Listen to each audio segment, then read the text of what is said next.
నేను మెల్లగా ఎలాగోలా బతికేటానికి రాలేదు. మరి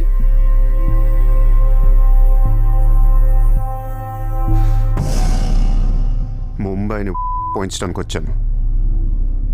ఏ ముంబై షహర్ కో करवाने आया हूं. क्या డైలాగ్ మారా మావా, అద్దర కొట్టేశావు.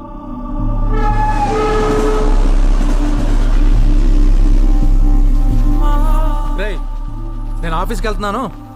జేబులో డబ్బులు ఉన్నాయా? ఇదిగో ఈ 100 ఉంచు. ఇంట్లో స్టవ్ ఉంది, కావాలంటే వండుకో, లేదా ఈ చివరి మెస్ ఉంది, తినేసి పడుకో. సాయంకాలం వచ్చేస్తాను. ఇందా ఉంచు, తీసుకో. జాబ్ ఎక్కడ చేస్తున్నావు? మాది పెద్ద ఫినాయిల్ కంపెనీ రా, అక్కడ సూపర్వైజర్. ఎంత ఇస్తున్నారు నీకు? 12,000. ఏ